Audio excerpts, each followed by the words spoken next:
Hello everyone, welcome back to a new exercise on LeetCode. Today I bring you exercise number 133, clone graph.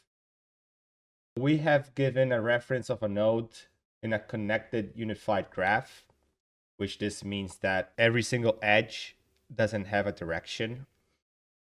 And we need to create a copy, in this case a clone, of this graph.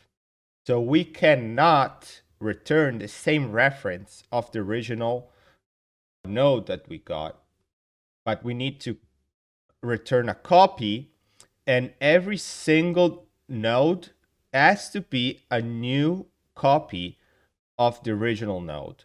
So if we create a copy of the one, like we are given here, but this one cannot go and reference the two that we have here, this is not a deep copy of the original graph. By the way, just a reminder, a node is basically just a class where we have the value of the node and then a list of neighbors. So for example, we have node number 1 and the neighbor is going to be 2 and 4. And then we have 2 and the neighbor is going to be 1 and 3 and so on. How are we going to tackle this problem? This is kind of like a very hard problem to have an intuition how to solve it, but actually solving it and writing the code for it is kind of easy once you understand how we can solve this problem.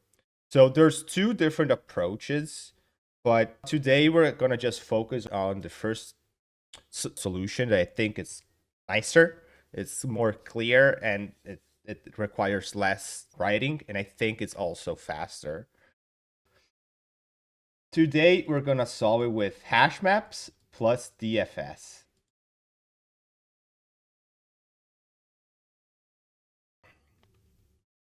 When we say DFS, we immediately think about a recursive function.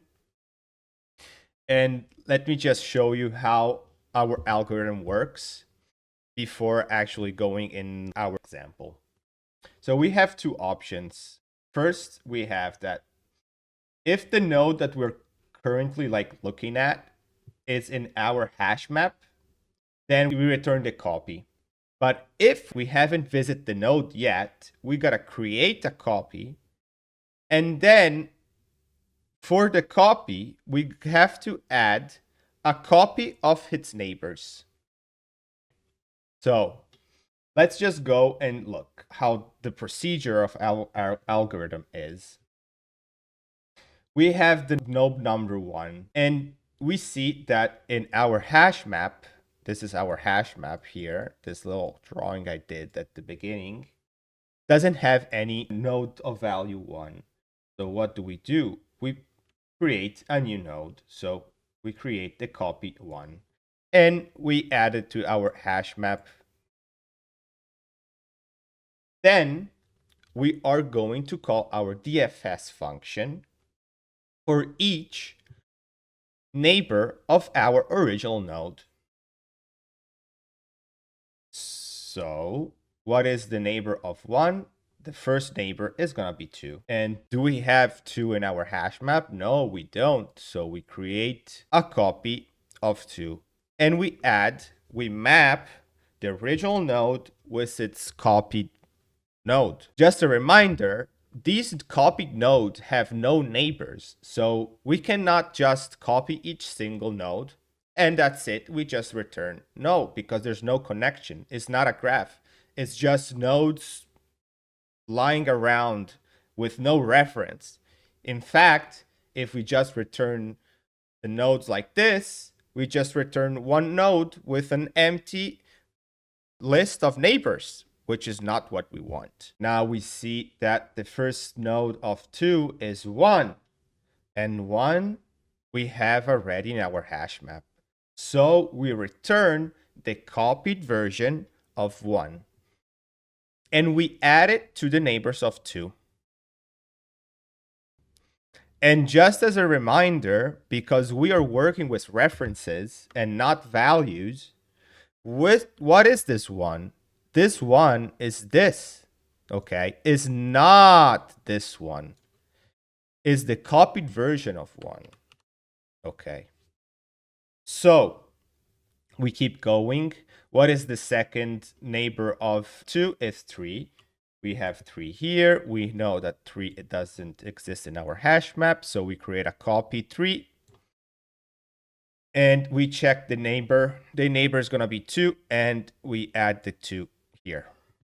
Then we have 4. 4 doesn't exist yet, so we add 4. We check the neighbor. The first neighbor of 4 is 1. We have 1, so we add it here. Okay, and then we have 3, and we add it here. Now let's check 3, because we are working recursively. So once this is finished, we go back.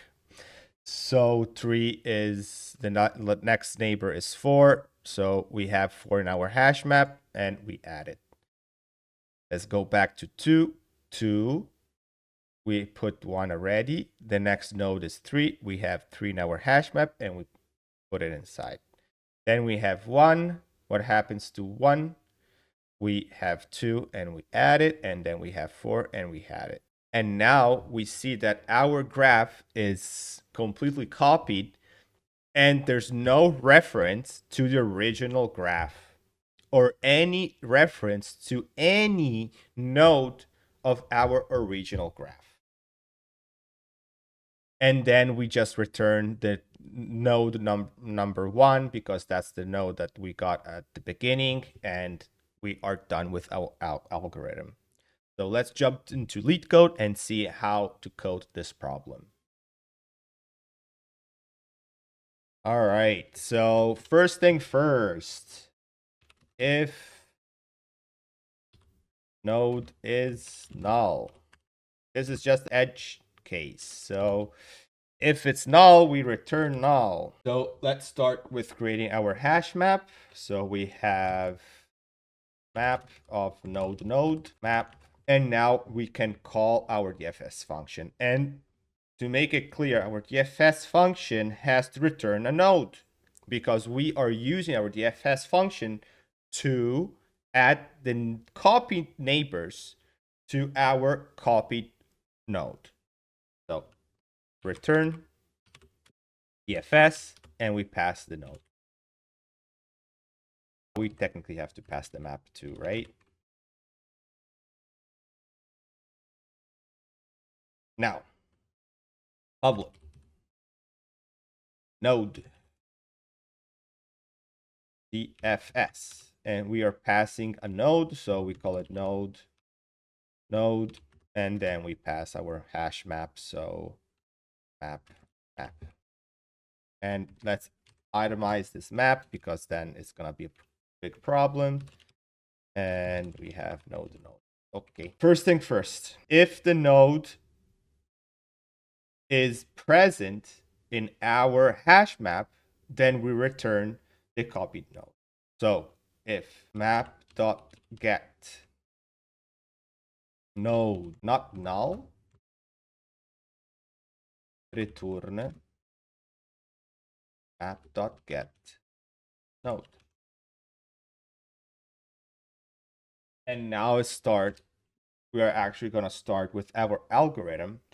And if we didn't map our original node with its copy, then we have to create a copy. Node copy is equal new node, and we pass in the value of our node. So node.val. And then we insert in our hash map the original node and its copy. So map.put node copy. And now we are going to recursively call our DFS for each neighbor of our node. So for node A, which stands for neighbor, in node.neighbors. All right. And in this, we're going to do copy. Now we are just going to add the copies of the neighbors of our original node to the neighbors of our copy. And this is a little bit confusing, but I'm just gonna code it and you will understand. So what we have our copy node, which is this node here, dot, and we're gonna access its neighbors, which is now an empty list for sure. And we are gonna add, because it's a list, and we're gonna add the DFS off, and we're gonna pass the original copy of our neighbors, okay? And then we have to pass also the map because that's how we coded our DFS function. And now at the end, we just return copy. And I believe that's the code. Hopefully I write it properly. I guess I got it right. Let's submit this, see if everything is okay. Oh, I got it. Nice. Okay. Amazing. All right. There's probably a few faster ways, but I am happy with this score. So let's go back to our canvas and let's talk about time complexity. So our time complexity is going to be O of n, and basically n is our, it's just like a sum between our vertices, which is like our nodes, and the edge is basically our connected neighbors. In this case, we have 4 vertices and 4 edges. And that's it. So I'm just gonna show the code, and thanks for watching.